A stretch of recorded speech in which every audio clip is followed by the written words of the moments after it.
not need to exist there for the plot. Now let's go to the pros. Hector Hammond was very good as a villain. I don't know the actor who played him, and I'm sure I'll get a dozen commenters saying, why did you know that? I don't follow a lot of actors. I'm not a movie person. I still haven't seen X-Men Origins or Pirates of the Caribbean 4. I'm not a big comic book movie. Comic books. But as it was, Hector Hammond was set up well. Not as good as Loki. Loki is now my gold standard for setting up a villainous character arc from good to evil. But Hector Hammond was good. They set him up. I think what I really like about it is that they set him up early on as he feels like he's been chosen by the government. The government really has recognized his skill as a scientist to, get him in the alien autopsy because they find out it's Bob Venture's body and they want to do an autopsy on it. And he gets infected with parallax, and that's what makes his head grow. I think that development is done really well. He feels like he is really privileged and whatnot, that they recognize his accomplishments. He feels really good about that. And then he discovers that he got in because his dad is a senator overseeing the project, and it really bummed him out, that he feels like he didn't deserve it then. And on top of which, with his mind-reading abilities, he's starting to see people around him, like comment on what a loser he is, and it probably does not help him. But it does set up an arc. It sets up him, slowly just, growing dissatisfied with everyone around him, and with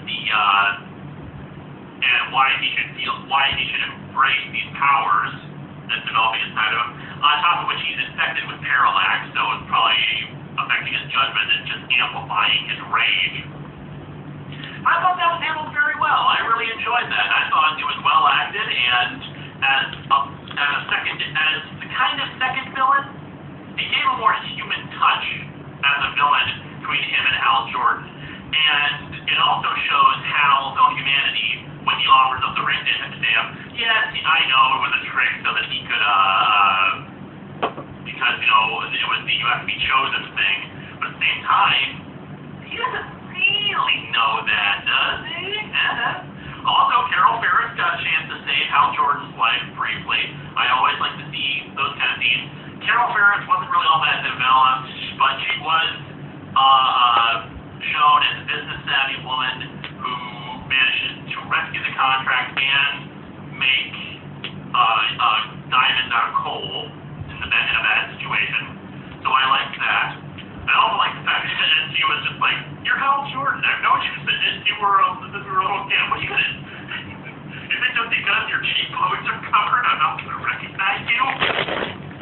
Which is part of the problem. I was expecting more pieces. I was hoping to see a point of view shot or something of people seeing Green Lantern and the Mask and seeing clean difference. Because he's already semi-famous in the area because he's an ace pilot and for the sacrifice of his dad. But we don't really get to see that. So I kind of feel sad about the fact we don't get that set up. Or at least not set up because some people should be able to identify him right away. They should be able to recognize him. It's a tiny little mask. They can tell who the hell he is. Though, one cute thing, when he goes to see Carol in the full outfit, he does more, not as gruff as the Christian Bale Batman voice, but he does try to cover it up.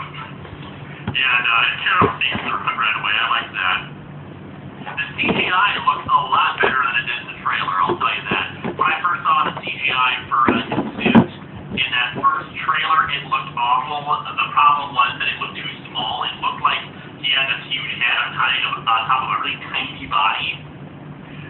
But in this, it looked a lot better. It made sense. I don't know why people... the problem that people have is that there's too much CGI. In this case, I don't mind that. It's not like it's supposed to be. Green Lantern's powers are all about the effect and the special aspect of it and be glowy objects, so I don't think that is too bad. Also, I saw the movie in 2D. I do not support 3D.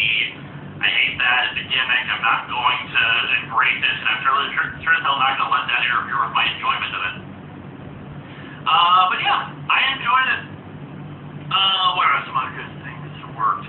I like the transformation of Parallax from a giant yellow space bug into kind of this mass of constantly moving smoke and yellow bits. Yellow? The action was, I wouldn't say like super special, awesome, supreme, mega great, but it was good. I liked a lot of the constructs that Hal created. I liked that the final blow to Parallax is a nice big green boxing glove. Oh, big green fist, but that's Hal Jordan for you. It's not the best film in the world, but I enjoyed it.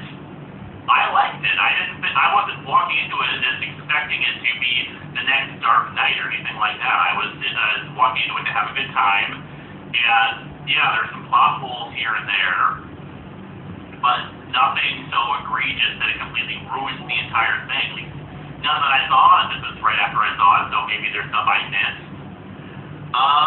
But yeah, I'd see a Green Lantern too, and I'd probably, if someone wanted to see it again, I'd go see it again. Beyond that, yeah, I just recommend it. Have a good time. That's my thoughts. Bye-bye.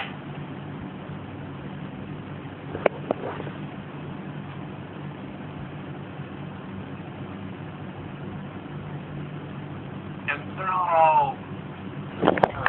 oh yeah, I agree. You don't want to tell somebody you believe in God when that's not something that's on their mind. Well, I think their entire 12-step program is a bunch of horse crap because it begins. I think they're replacing one addiction with another.